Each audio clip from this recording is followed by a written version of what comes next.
күткендей бүгін мен Blue Lock Nagi эпизоды деген атаңызға айналған аниме айтып көрсететін боламын. Сонымен құрт дайындап шай құйыңдар. Сонымен Nagi есімді көзге түспейтін сарбалашка жүріп, оқуды және жұмыс істеуді қаламайтыны туралы ойлауда. Ол өзінің мектебіне кіреді, бірақ ол сабаққа барудың орнына баспалдақта отырып, смартфонында тез кино көріп отыр. Артынан оны осы мектептің оқушысы Рео Микаге абайсызда қағып кетеді де, соққыдан Нагидің смартфоны ұшып, баспалдақпен төмен қарай ұшады. Наги тез киноның видеосын паузаға қоймағанына алаңдап, бірден телефонның артынан секіріп, телефонын аяғымен сынудан сақтайды. Наги оны байдың баласы деп таниды, ал Рео Микаге сен талантсың, сенде футбол ойнау қабілеті бар ғой дейді. Наги Рео Микагемен және жалпы футболмен осылай танысады. Сонымен келесі күні жалқау және өжделмеген Наги әдеттегідей пәтерінде жалғыз оянады, оны ата-анасы төлейді және ол тек компания үшін үйдегі кактусмен сөйлеседі.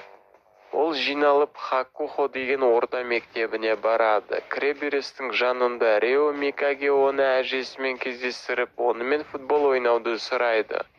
Бірақ Наги келіспей кетіп қалады. Кейінірек мектептің төбесінде Рео әйтеуір Нагиді тауып алады. Ол тағы тез кино шолуларын көріп отыр. Ол оны қайтадан футбол ойнауға шақырады. Наги Микагеден футболды неге сонша жақсы көретінін сұрайды. Рео Микаге өзінің бай отбасында дүниеге келгенін және бала кезінен ол қалағанның бәріне ие болғанын айтады. Бірақ ештеңе оған бақыт немесе қанағат сезімін бермеді. Ал бір күні футболмен танысып, ата-анасының есебінен емес өзі бір нәрсеге қол жеткізгісі келді. Ол қызықсыз өмірден шаршады. Ол тек өзіне тиесілі нәрсені алғысы келді. Әкесі оған рұқсат бермеді. Нагиді кездестіріп көргенде арманы қайта оралды. Наги әрең келіседі. Рео Микаге оны бай байланыстарының көмегімен жинаған командасына әкеледі. Команда мүшелерінің бірі оларға келіп, Дадада мектебінің мықты командасымен жолдастық ойынға шақырту алғанын айтады. Бірақ Рео ешкіммен ойынға келіспеді. Оларға келген әжесі ойынды Реоның әкесі ұйымдастырғанын айтады.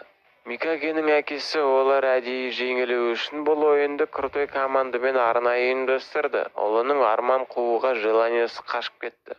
Сонымен екі команда, Микаге командасы мен Дадада мектебінің командасы алаңда кездеседі. Дадада командасының капитаны неге мұндай әлсіз командамен ойнаулары керек екенін түсінбейді. Өйткені бұл матчты бай әкеті ұйымдастырды.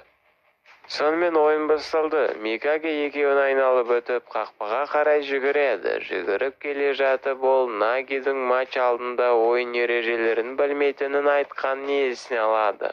Микаге жайғаны өзің естен және маған деп жауап береді. Сонымен Микаге қақпаға жақындап келеді. Ал сол уақытта Наги оң қапталмен бір бағытта жүгіріп келеді. Микаге Наги жаққа көтереді, бірақ оны қарсы команданың капитаны корпусынан ұстап тұрады. Бірақ Наги допқа өкшесімен жетіп алдына көтереді. Ол секіріп допты қақпаға қарай тебеді. Аш, рахаттан, жеңілдікті сезін. Спортмастер, эксперт в спорте, представляет австрийский бренд Норсланд. Туристические палатки с технологиями. Доп қақпаға жоғары жылдамдықпен кіріп ол гол соғады. Сол уақытта скаутер қыз Наги мен Микагенің ойынын байқап, екі футбол данышпанын көргенін және оларды көк түрмеге міндетті түрде шақыратынын айту үшін кеңсесіне хабарласады. Олардың әдемі ойыны туралы хабар бүкіл қалаға тарап, барлық газеттер мен интернет Наги мен Микагенің суреттеріне толады. Олар барлық жергілікті командаларды жыртып лақтыруды жалғастырады. Уақыт өтеді, атақ өзінен өзі келеді. Бір күні олардың жаттығуында әже Жапония спорт министрлігіне шақыру қағазына келеді. Оларды ұлттық құраманың жаттығу лагеріне шақырып жатыр. Бұл Нагиге ұнамайды. Ол жай ғана ұйықтағысы келеді. Микаге оны аяғынан ұстап жаттығуды жалғастыру керектігін айтты. Таңертең олар ұлттық құраманың футбол жаттығу лагеріне келіп, залда Жапонияның түкпір-түкпірінен жиналған ең үздік орта мектеп ойыншыларын көреді. Онда олар Рисуки Кираны байқайды. Оны уже жастар құрамасына алынғанын дейді. Сондай-ақ біз любимчигimiz Исагиді көреміз. Эго Джимпачо есімді жүргізуші сахнаға шығып, залда жеке өзі таңдаған 300 ойыншы бар екенін жариялайды. Оның мақсаты Жапонияның әлем чемпионатында жеңіске жетуін қамтамасыз ету, оларға жаңа супер шабуылшы керек. Бұл жер Blue Lock деп аталады. 300 ойыншы бірнеше ай бойы өзара күш сынасады. Тек біреу ғана Жапонияға бар даңқын әкелетін шабуылшы атанады. Наги кетейін деп жатыр, ал Микаги оны тоқтатады. Наги біреу ғана жеңеді, бұрынғыдай бірге бола алмайтын айтады. Есік ашылып, барлығы ішке жүгіреді. Тек екеуі, Наги мен Микаги қалады. Наги қаламайды, өйткені ол өзінің әлем чемпионатының финалында гол соғамын деп елестетіп қойған. Оның желаниясы жоқ. Олар екеуі жеңетінін айтады. Микаги Нагиден ең күшті бомбардир жасайды, және ол телефонда ойнаудан гөрі жақсы нәрселер бар екенін дәлелдейді. Наги сонда Микагиден онымен бірге қалуға және соңына дейін болуға уәде беруін талап етеді. Микаги келіседі де екеуі көк түрмеге кіреді. Соңына дейін бір-бірімізбен бірге боламыз деп уәде беріп, барлығының телефондары алынды, барлығы киім ауыстыратын бөлмеге кіреді. Онда оларды Дадада клубының капитаны қарсы алады, бірақ оның есімі олардың есінде жоқ. Әрі қарай олар шатасып, аяғына футболка, мойнына чортик кигісі келген жігітті көреді. Бұл Цуруги Дайнетсу. Ол көзілдірігін киіп, олармен танысады. Жүргізуші Эго экрандарға шығып, әр ойыншыға формадағы иығына рейтинг қойғанын, ал рейтинг футбол матчтарынан кейін ойындардың нәтижелері мен жаттығулардағы жетістіктеріне байланысты автоматты түрде өзгеретінін айтады. Ал жарты жылдан кейін үздік 5 ойыншы Жапония жастар құрамасы сапында халықаралық матчтарға қатысатын болады. Көк түрмеден ұшатын адамның Жапония құрамасына баратын жолы мәңгілікке жабылады. Сонымен жаттығу тапсырмасы басталады. Жігіттерде 136 секунд бар. Допты кімге тигізсе, сол голя болады. Уақыт өткеннен кейін кімде доп қалған болса, ол көк түрмеден шығарылады. Дадада командасының капитанына доп бірінші тиеді. Ол біреуге тигізуге тырысады. Цуруги одан допты ұстап алып, бұл тапсырманы жеңетінін айтады, бірақ бәрі оны ақымақ деп айғайлайды. Ол бәрін шатастырды, өйткені соңында доп кімде қалады, сол жеңіледі. Ол доппен жүгіріп Нагиді ұрады. Нагидің ішкі құбыжығы оянбайды, ол шетке шығып отырады. Ол кеткісі келеді. Бұлай болмайтын түсінген Микаги допқа барып, оны көпшілікке апарады. Ақырындап көбірек ойыншыларды залдың бұрышына тығады. Онда ол талпаға тізу теп, біреуді соғу мүмкіндігін арттырады, өйткені уақыт өтіп жатыр және бар болғаны 20 секунд қалды. Микагенің аяғынан соққан доп Цуругиге тиеді. Ол басқа ойыншылардың соңынан жүгіріп өтірік тебеді. Содан кейін оны қабырғаға теуіп жібереді. Доп қабырғадан секіріп тура Микагиға қарай ұшады. Бірақ сонда Наги допты ұстап алады. Ол Микагенің ұшып кетуіне жол бермейді. Өйткені олар турнирдің соңына дейін бірге болуға уәде берді.